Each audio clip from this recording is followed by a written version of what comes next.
Hello, everyone, and welcome to the Stogie Geek Show, episode 73.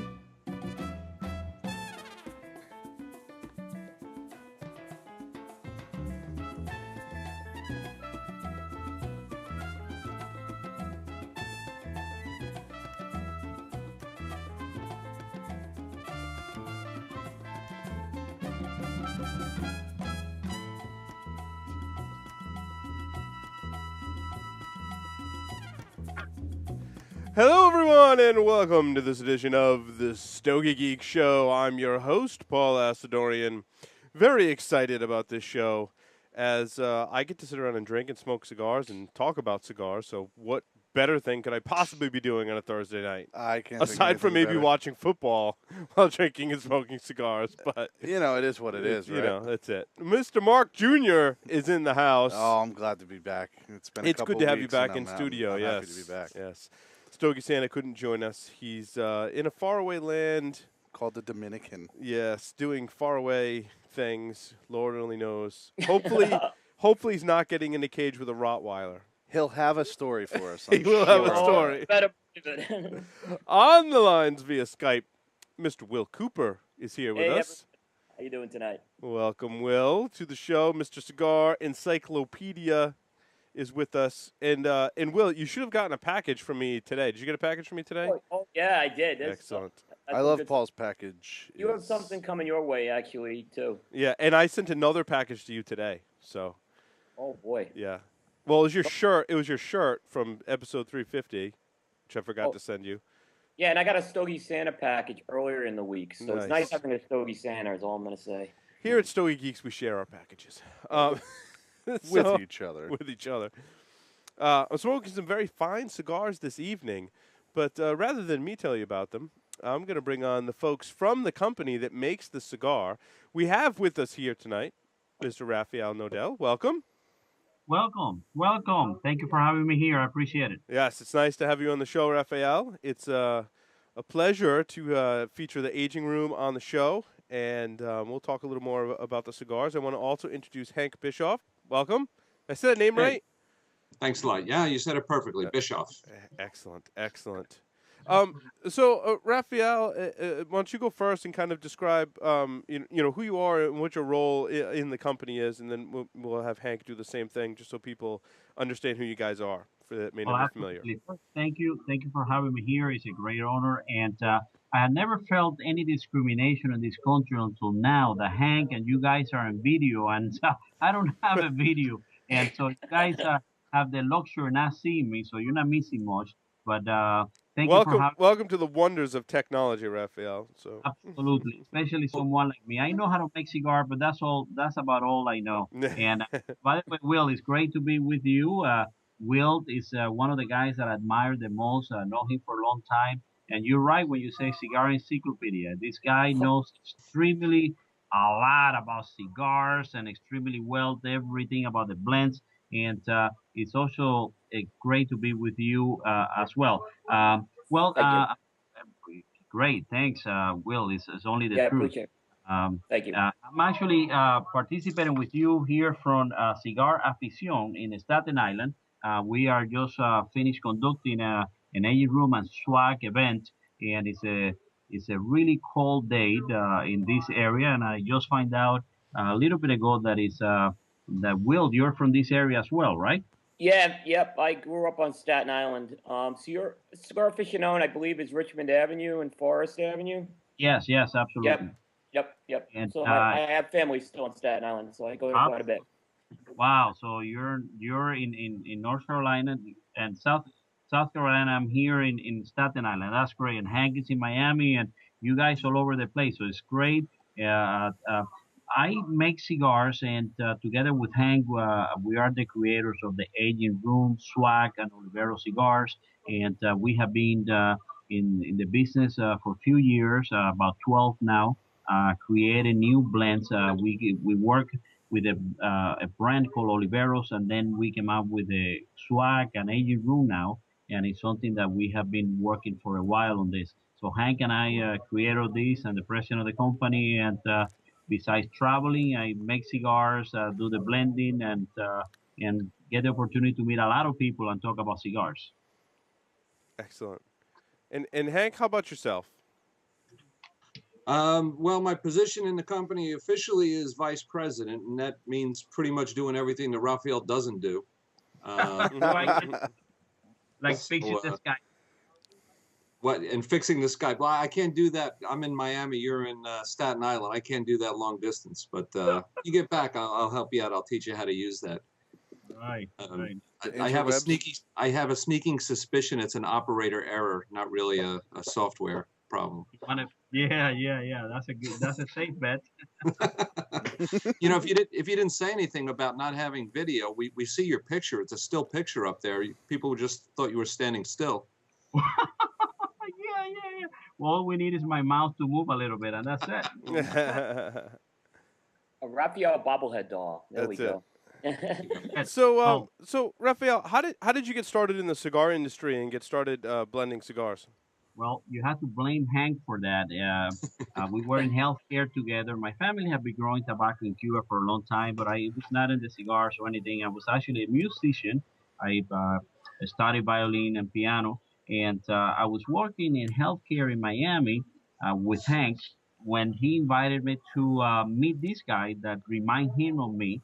And we went to this wonderful place in Little Havana. He ended up being Nick Perdomo. And so we met with Nick first time and had it created from there on a great relationship. At the end, I told Hank, with nothing alike, he speaks Spanish. We both fat, and that's all. But Nick and I became very good friends with Hank. And that's how I really got my first cigars at that time.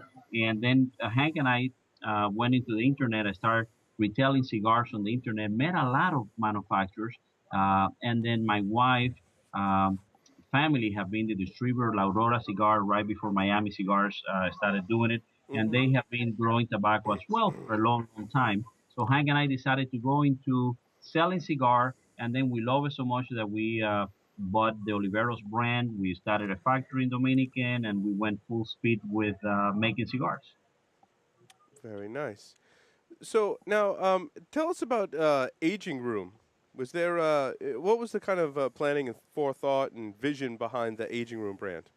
Well, I can tell you, Will knows a lot about the story of that because we were making the Oliveros, and when we started in 2002, to be exact, February 23rd of 2002, to distribute and make the Oliveros cigars. At the time, Oliveros was mostly a flavor line. And we obviously, our passion was regular cigar, premium cigars. So we expanded on that. We opened the factory, and we have been making cigars under the Oliveros brand.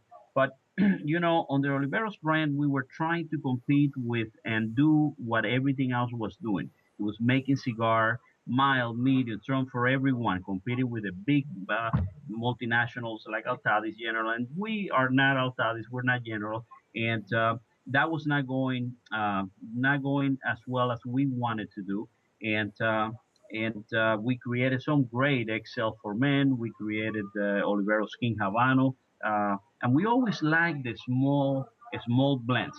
So the first one that we did, we released was the Swag, was our first release, and then we decided to go full ahead with a small boutique uh, uh, blends, and then that's where the aging room idea was created.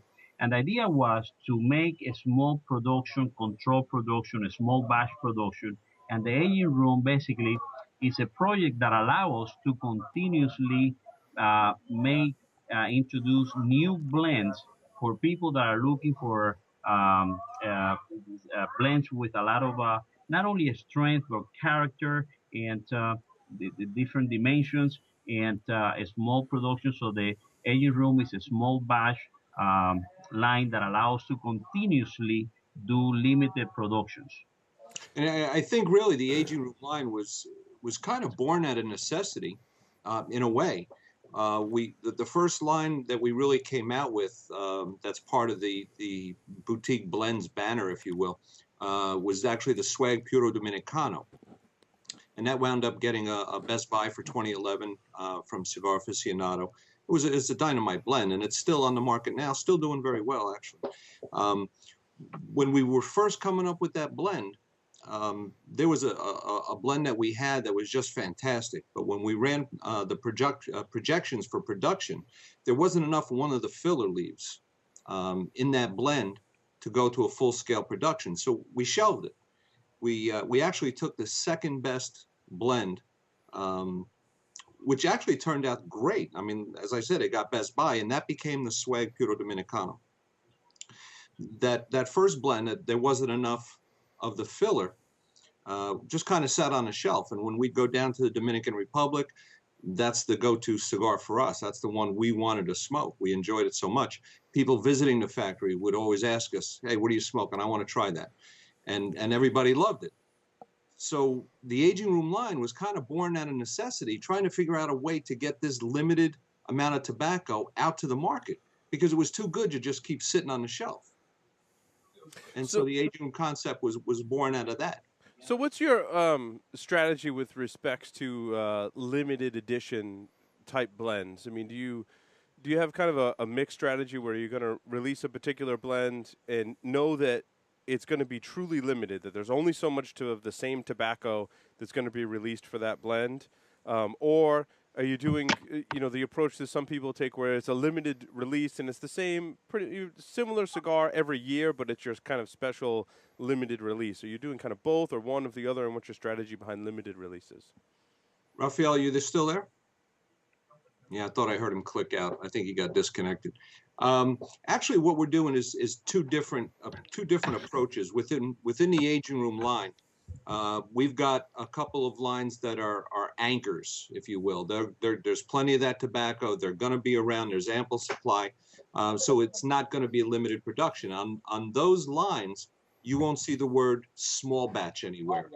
And those two blends, one is called the Havao, and that's a real nice, mild but very flavorful Ecuadorian grown shade wrap with Dominican filler and binder.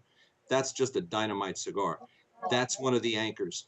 The other anchor is going to be actually the cigar that Will is smoking tonight. That's a new release. And Paul, you're smoking one as well. I am. Yes, we're all smoking the aging room Maduro. Yeah, so am I. Robusto size. Mm-hmm. That's No, the aging room Presto. Maduro. Presto. What is the Presto size? I think that's a 4.5 by 48, I believe. Yep. Yeah, that makes sense. Yeah, I have the Rondo. So. Oh, okay. Yep, which is the Robusto. So- You hear a little bit. Sorry to interrupt. If you hear a little bit of noise, we're doing this event here live right now in Staten Island, as I mentioned, in Cigar Afición. And so if you hear a little bit of noise, we are raffling some of our cigars. We had a wonderful time here. We have been here since 5:30, eating, drinking, and smoking. The aging room and the swag. So if you hear a little bit of noise in the background, that's what we have been doing. Okay. The best cigar fans out there in Staten Island. So And that's what cigar is all about. Smoking, Yeah. making friends. Some of the people here I met them before in Pennsylvania. We're now here in New York smoking cigars. So that's a lot of what that really smoking cigar is: meeting new friends and smoking cigars. So Hank, you continue talking, and in the meantime, I'm raffling some of the cigars, some of the things that we're doing as a wrapping up this event, and I will join you guys in a couple of minutes. Okay. So anyway, to continue, those are the two anchors in the aging room line. Everything else right now is small production, and you'll see in the name small batch, and that indicates obviously that's going to be a limited production. So the first one to come out was the aging room small batch M356. That was that original blend that had originally been intended for the Swag Puro Dominicano. That got great ratings, 94s, 93s. Came out as Cigar of the Year from Cigar Aficionado in 2011. It came in 16th place, so we made top 25. Now, Hank, the different numbers, the M356, M21, and there's other We have the M21. No, those all different blends, different tobaccos in there, or are they just different sizes, or? No, those are all different blends. So, Okay. for example, in the M356, the original blend, I got to tell you, we're not the smartest guys on the planet, so we like to keep things real simple. So that M356 simply means that blend was made on a Monday, the 356th day of the year. Yeah. That's all. That's well good. done. Yes, yes. Actually, in the factory, the blend designation is a lot more complicated because it's going to indicate the exact wrapper that you're using, the filler, the binder, everything. For the marketing purposes, we shortened it because the blend designation would just be too long. So M356 kind of captures the essence of that blend. F55 in the Quattro, which is another small release, a small batch blend. Yep. That's Dominican filler and binder, and it's got a genuine Sumatra wrapper from the 2003 harvest. So obviously that wrapper is the limiting factor in that blend. And each one of those small batches has one of the components that's going to be the limiter, something that we don't have a lot of.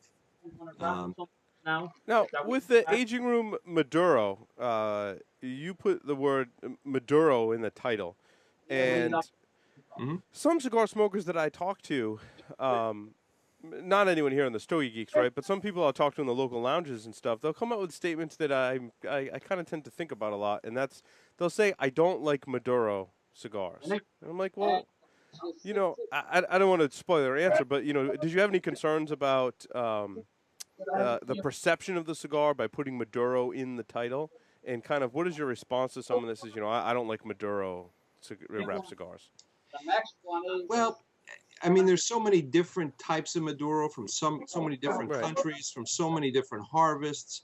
It's hard to make a blanket statement like that. And there are guys that do it. I understand that.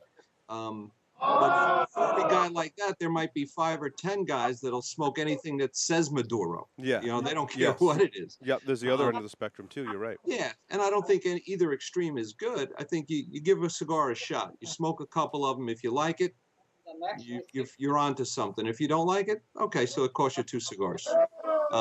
So I would encourage guys, even if they don't typically like a Maduro cigar, if you like something that's on the fuller side, that's got a fantastic flavor, it's got great construction, give that aging room Maduro a shot, because I'm telling you, it's a dynamite cigar. No, heck, what is the blend inside of the aging room Maduro? That's in the Maduro. That's all Dominican inside. It's got a lot of Lajero leaf in the filler as well, and it's got a Nicaraguan Maduro wrapper that's been aged just about 8 years before release. Excellent. Yeah, it's an awesome smoke, and Rafael was very complimentary to Will a little earlier, and I tell you, I put a lot of stock in his opinion, and kind of before we went live on the air, he was saying some pretty nice things about it, and that meant a lot to me. Yeah, it's been a very competitive year for Maduros, and you guys are right, and I said it right at the top. This has been a very competitive year for Maduros. Good year for Maduros, and this cigar just stands on its own. No, I agree. There's a great sweet flavor that I'm getting off the wrapper that I really appreciate when I smoke This is the second aged room Maduro that I've had in the same size, I believe, too. It's pretty good. I love this Presto size personally. Yeah. With the M356 too. That was like my go-to cigar for a while. Yeah, I smoked at least 1.5 boxes of those. That's good. You're a good man. Hey, they rank up there amongst my favorites. So, Rafael, we're getting a lot of background noise. I don't know if you have the ability to mute your microphone if you're not talking. I think you stepped away. I think you might have stepped away too. And the next one. We're getting the background noise from the event. Unfortunately, I can't mute him from my end. So. I could. Hank or Will, I don't know if you want to send Rafael a text and just have him. Yeah, I'm going to try to do that right now. See if he can mute his microphone. Well, so that's a little disconcerting to me, to be honest with you. That those M356 are limited. Yes. I'm gonna have to buy some more of them and stash them away because that'll be a problem. I think that there's a trade-off that goes with that. I think a lot of companies, and not to talk bad about anybody, because it's a pretty standard practice actually in the industry. They'll come out with a line and it'll be very successful, and guys get hooked on it, and it's their go-to cigar. And then all of a sudden, one day that blend changes, and it's not what it was. It's not the same. It's not bad, but it's not. but it's not the same. Oh, I actually respect the fact that you would make it limited if you're just going to run out of what's in it. Yeah, no, I respect that. Yeah, no, I definitely agree. So Hank, how do you choose some of the different sizes? You know, do you choose a blend and then kind of figure out what size it's going to be, or are you saying from the get go, like, I want to come out with a figurado, so you know, let's try and make a blend that's going to fit this figurado? Like, what's the process? What comes first? Well, we'll come out with an idea of kind of the target that we want to shoot for, whether it's going to be something on the milder side like our Havao, or something medium like the Quattro, or something fuller bodied like the Maduro you're smoking today. And then we'll kind of conceptualize and blend it in typical sizes, maybe in a Corona typically, and just work it until we get that blend right. Then we start deciding on sizes and see how flexible that blend is going to be as the ring gauge gets bigger, as the length of the cigar is going to, you know, as long as it stays as true as we can be to that original intent of the blend, then it's something that we can go with. For example, the Quattro doesn't have any big ring gauges. We've got a sort of a Churchill size in there we call the Concerto, but they're really about 50, 52 is about as big as that line's going to get. So do you have any 6x60s in the line, or plans for a 6x6? Obviously, it's a popular size, right? The market is demanding that bigger ring gauge. Exactly. And in our swags, we have a 60 ring gauge. In the M356, we have a 6x60. One of the things that we did now is we came out with a line. It's actually the third sub-line in the swag family, and it's called the Swag S. Just the letter S. It's a white box. It's beautiful packaging. But that line is all larger ring gauge cigars. They start at, I think the smallest is a 54, like a Toro, 6x54. It's called the Infamous. And that one size is consistent through all three of the swag lines. Then we have a little pigtail 57 ring gauge. And from there, they just go up.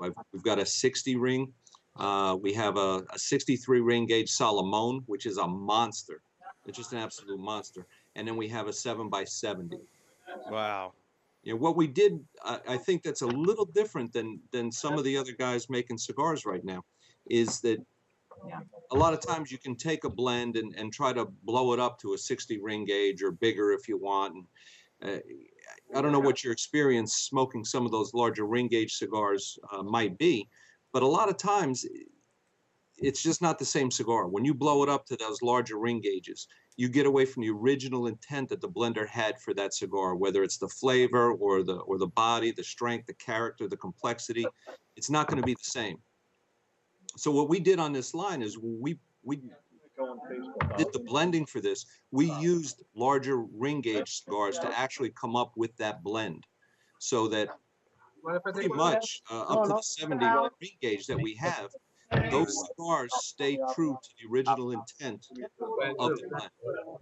Well, I think that's a little bit different way to go about it, and it's paid off. We started shipping that. We took orders at the trade show in July in Las Vegas, and we started shipping them for 3 or 4 weeks ago, I think. And the reception has been fantastic on them. Guys are just eating them up. Hank, were you able to get in touch with Rafael? I sent him a text to mute his mic, but don't know if he. If you could just send him a text to dial back in, and I'll add him back into the call when it quiets down over there. Oh, is that because I'm going to hang up on him for now? Okay. Let me just bang out a quick text here. Yeah, it actually started to say there was a problem with his call. I don't know if he was probably connected over Wi-Fi. That tends not to be good. Well, while Hank does that, did you have any other questions for Hank? Yeah. I'm getting a little echo here. Yeah, I'm getting some echo too. Okay. So Hank, you guys. Hank, you want to turn your volume down on your end? We seem to be getting some echo from you. Who, me? Yeah. Sure. Hold on. Just turn your volume on your speakers down a little. Done deal. Okay. Hopefully that's better. Yeah, that's better. That's much better. Yeah. Thank you. Good. Thanks, Hank. So Hank, I thought it was a really bold move you guys made last year when you spun off Boutique Blends. And what I think is interesting that's happened is now that's become the focus of the company.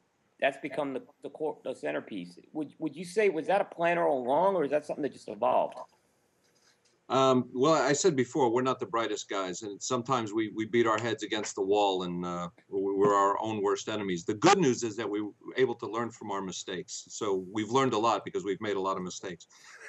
Rafael had mentioned earlier that when we started, it was with the Oliveros and primarily with the flavors.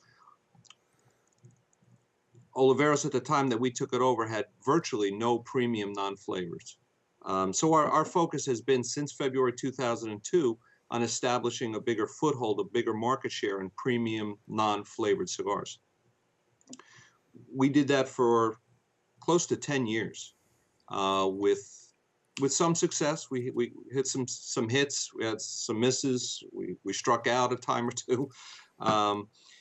What we did just before Boutique Blends was created, we came out with that Swag Puro Dominicano. And that was the first cigar and it was kind of a trial balloon. That was the first line we came out with that we didn't put the Oliveros name anywhere, on the packaging, the advertising, the band, nowhere. Just see what would happen. And as I said before, it got, Best Buy of the Year, it got rated 90, 91, and sales were good. So we said, well, maybe this is something we need to continue. And that's how the Boutique Blends company name came around. And we kind of incorporated the Oliveros brand kind of underneath the Boutique Blends banner. So it's another line that we distribute, but that's not the company name any longer. We still make the flavors under the Oliveros banner. But again, that's underneath Boutique Blends. Boutique Blends is the overall company name. So I think it's not the only reason that we've kind of taken off here over the past 2 years, but I think it's a key component. We fought for 10 years to try to have Oliveros become known as more than just a flavored cigar line, but I think the perception of a lot of people in the industry remained that Oliveros, that's that flavored cigar company. Yeah. And I think it's easier for a company that makes premiums to venture out into doing some flavored stuff than it is for a, quote, flavored company to branch out and have, success in the premium non-flavored. Yeah, I think it's a totally different market, right? Yeah, it's a totally different market. And it's a smaller market, but it's important. It's still significant for us. We don't want to dismiss it. Mm-hmm. But I think the way we did it was probably the harder way, going from flavors to non-flavored, than vice versa. But Hank, are you worried about the legislation that could threaten specifically flavored cigars? I'm worried about any legislation. Any legislation. Because we've got a big target on our back, and I think that organizations like the CRA, Cigar Rights, are critical as a grassroots organization for just the average guys to get out there and start making noise, writing letters, making phone calls, and let people know that, hey, this is something I enjoy. I'm not breaking any laws. Why are you going to make more laws, more legislation? I'm an adult. I have the right to choose what I do. Specifically, at least so far. I haven't checked the news today. You probably agree with me, right? I think a lot of us kind of more those of us that smoke cigars that don't smoke flavored cigars. Some of us may dismiss that and say, well, if they want to pass regulations on flavored cigars, go ahead and let them. I don't smoke flavored cigars, but we can't give them that much, right? No, exactly. Once the government gets its foot in the door, you're not going to be able to close the door again. So once they have the power and the precedent of limiting and tell you what you can have and what you can't have, it sounds crazy, but who's to say they're not going to make some legislation against using Ligero? Oh, right. It's too strong. The nicotine content is too. You don't know. Yeah. It sounds crazy now, but it's not too many years ago when you said we're going to ban flavored cigars. Come on, why are you going to do that? Yep. You give them an inch, and they're going to want that another inch. And we're seeing it happen in a lot of places. Look at New York; it's a great example. Oh yeah, and I really, it wasn't my intention to get real political here, but well, you kind of opened the door, Paul. I did. Um, I take full responsibility. I think that, I think we look at what happened with the S chip, and they're gonna hit us again. I mean, tobacco's an easy target. So many people are against it, and at the end of the day, a politician's job is to get reelected. That's pretty much it. And the way they justify their existence is by making more laws. Mm. We don't need more laws. Enforce the ones we have, and I mean, they're trying to justify the banning of flavored cigars by marketing to kids. Kids like it. It's already illegal for kids to buy it. Yeah, exactly. Enforce that law. Right. Yep. Hank, on a more positive note, I want to talk about your cigar bans, and I don't normally talk about cigar bans, right? And your cigar bands are very nice. Don't get me wrong, but what struck me about your bands, and I'm going to hold it up for the camera, is when I peeled the band off, I look on the back. I tend to look on the back because I'm a cigar geek, and I like to see what companies will put on the back of a cigar band, and see if anyone's paying attention. But you've done some really, really what I think, and I've been in technology since I was 7 years old, and I think you've done some really, really cool things with the back of your cigar band, and I'm holding it up for the camera now. And there's a QR code on there, and there's some links to your social media and things like that. How did you come up with that idea, and what was the thinking behind that, and how is it done for you? That was our graphics guy came up with that idea. He was big on social media, and so we incorporated that, and just submitting the stuff to the printers, and they're able to print on both sides of that band. So from that standpoint, it's not a real big deal. But I think it adds a lot, and I think we want to even take it a step further using those QR codes. What we're going to do next is, you always go into a cigar store and you see shelf talkers kind of describing the cigar and what the makeup of that cigar is, where the wrapper, filler, binder come from, and a lot of other information that you can get there. I think what we want to do is take that QR code and make one for each of our lines, put that on the front of the box, so that when the retail consumer goes into the store, he can hit that QR code with his phone, and it's going to go to our website and pull up a video. Just a brief video, kind of a video shelf talker that'll talk about the line that he just scanned that code for, talk about the complexity and the balance, the strength, the composition of that cigar, maybe throw in any ratings that line has gotten recently. And that's a shelf talker that can be updated on the fly. I mean, you can bang out a 30-second, 45-second video real quick, upload it to the server, and you've got a brand new shelf talker. Yeah, that's really cool. I like that idea a lot. Will, over to you. Any more questions for Hank? Yeah, so I thought it was an interesting strategy, Hank, that you came out with 2 Maduros this year. Was that by intention, or was it just kind of worked out like that? Well, we've never had. It was a bold move, I thought. It was, and we kind of kicked around. Would it be too much? Would it be too much? And the truth is that Maduro that you're smoking, the aging room Maduro, that's got the Nicaraguan Maduro on it, and we were real close to releasing that at last year's trade show. At the time, had we released it, it would have been a very good cigar. We decided, let's give the wrapper another year. We waited, and we released it at the 2013 IPCPR in Las Vegas. And in my opinion now, we went from what would have been a very good cigar last year to a great cigar this year. So I'm glad we waited. The other Maduro that you referred to is the Swag S, the larger ring gauges, and it's a different Maduro. That Maduro is aged about 5 years on the S, but that's a Mexican San Andres Maduro wrapper. So it is a different wrapper. It's got a different, a slightly less time aging, but it's a fantastic wrapper. If anybody's smoked that Swag S, that's a good cigar. It's a bolder cigar. It's fuller bodied. I'd rank it maybe a notch under in strength to the aging room Maduro that you guys are smoking on tonight, but it's on the fuller side. So I think it worked out. I mean, was it a risk to come out with the two Maduros in the same year? Yeah, there was an element of risk in that, but I think it's played out very well. I think it was a risk well worth taking. Now, Will, you've said some things about that Mexican San Andreas wrapper, and I know it's been on some cigars that you've really liked and some that you haven't so much. What was some of the things you were saying about blending with respect to that wrapper?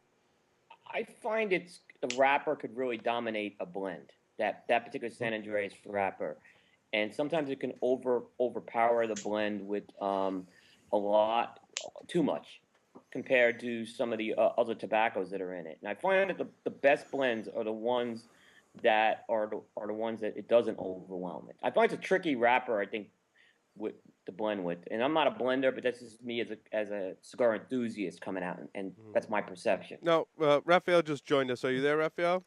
Yes, I am here, Paul. How did you find with the blending process with that Mexican San Andreas wrapper? Did you kind of agree with Will with some of the difficulties in blending it? Oh no, absolutely. But that's not only necessarily true in the San Andres. It can happen with any tobacco that is powerful, and it's any leaf and any seed that is powerful, and it brings a lot of complexity because it can be overwhelming to the rest of the blend. The key is, in my humble opinion, is to make sure, like any ingredients, when you're cooking or you're doing anything that you're putting together, want to make sure that the wrapper adds to the blend, that it doesn't take away. So yeah, I completely agree with that. And but again, we have been blending with the Dominican Habano, which is very strong in all our blends from the aging room and the swag, and so we have a tremendous experience of making sure that doesn't happen. And I think, obviously, I'm biased because I love our blends. That's why we put it out. And I think we are right on point that the blend in this particular one adds to the flavor of the Dominican. Not it doesn't take away. And that's key when you're doing the blending with any wrapper, but specifically wrappers that have certain characteristics, strong flavors, strong that have multi-dimension parts, and want to make sure it doesn't take away from the filler and the binder of that. Yep. So, are you guys working on anything now that you want to kind of share with our listeners? Are you working on new sizes, new blends, new tobaccos?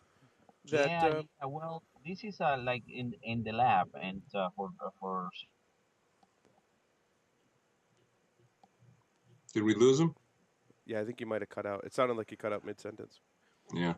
One of the things that we released at the show, and I think Will is familiar with this, is called the Aging Room Wild Pack. And being that I heard about this. Yes. They have them at Mr. J's. I think it's kind of a neat idea. And what we did is we took we're trying to decide on what the next blend in the aging room is going to be, what the next release will be, and it'll be a small batch production. So what we did is we took 5 previously unreleased blends ranging from medium to full body, and we put 2 cigars of each of those blends in a little 10-count box, and on the band all it has is the only identifying thing is one of those blend designations, kind of like the M21, the M356, the F55. And we're not releasing to anybody what the wrappers, fillers, or binders are on any of those cigars. Because once you tell somebody, like you were mentioning the guy, oh, I don't like Maduro. Well, if you tell a guy it's a Dominican Habano, oh, I don't like Dominican tobacco. Oh, I don't like Nicaraguan wrapper. Or, so you kind of color their perception right off the bat if you let them know what the blend is. So it's completely blind taste test. And what we did is we put a sort of a survey up on our website so that as guys are going through that wild pack and they're smoking the different blends, they can go on our website. We don't collect any user data. I'm not asking for a name, phone number, email address, nothing. Just go on there. There's a little drop-down box. You pick which blend designation you're going to rate. And then there's 6 different characteristics of the cigar that you rate from 1 to 5. We collect that data, and that's going to help us determine at the end what the next aging room release will be. That's I don't know anyone else that's done that. I think it was tried one time, and I believe it was by CAO, but it's been a while ago. Yeah, they had the C, the A, and the O, right? Yeah. I think that's a really unique idea. And so, how's it been going? Have you been getting a lot of feedback?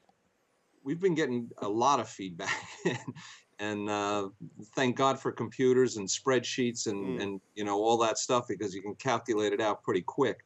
A lot of guys are just banging on that website and rating those cigars, and it's kind of neat to see. No, is there a particular blend in there that's ahead? You don't have to say which one, but there's one that's doing did well. Did that surprise you, or? No, I mean, anybody that's going to try any of those 5, you're going to have something and say, oh, this is going to be the winner, Whether you're right or wrong, I mean, who knows? Now, did you place bets within the company as to which one would take off? Is there a friendly wager going on? Well, I know I've got my pick, but guys, even our independent reps are calling, hey, I know this blend number. I know there's Nicaraguan in there, right? Yeah. I can't tell you. No, that's really great. I mean, that really puts it's kind of neat because it lets the consumer be part of the blending process, which I think is one of the unique things. We wanted to create, and we're going to start doing trips down to the farms and factories in the Dominican Republic in 2014. But this was a way we could kind of get the romance of being in the factory and trying out different blends and have your opinion mean something, and that's kind of the idea behind this. And it's guys are liking it. We just made a bunch of events down in the Southwest U.S. in Arizona, in the greater Phoenix area, and a lot of the retailers brought in a lot of the wild packs, and they just had events just built around that wild pack. So the guys would plunk down their money, and they'd get the wild pack. And most of the lounges now have Wi-Fi, so all the guys were on there. They're smoking the cigars. They're talking about the cigars, comparing notes, and going on the website, rating them right there while they're at the store. So they had a good time. The feedback from the retailers was real positive, and the feedback from the consumers by way of the ratings have been real positive as well. So we're excited about it. That's great. Yeah, Hank, I haven't smoked them yet, but I'll tell you that what I've heard from people who smoked them, they're saying these aren't really test blends, guys. These are like, these blends stand on their own, is what I've been hearing back on them. Well, we had to narrow it down, Will, honestly, to those 5 blends, because they're all, I think they're all great blends. They're very different, but they're all ready to go to production.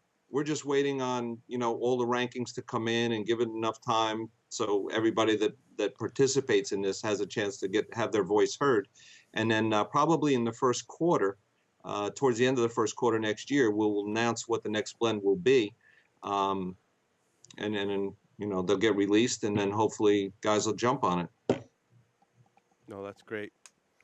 Will? Yeah, we're excited about it. Will, more questions for Hank? All right, Hank, I'm going to push the limit here. Please do. Okay, so Rafael has mentioned on another media source something about the bin 1.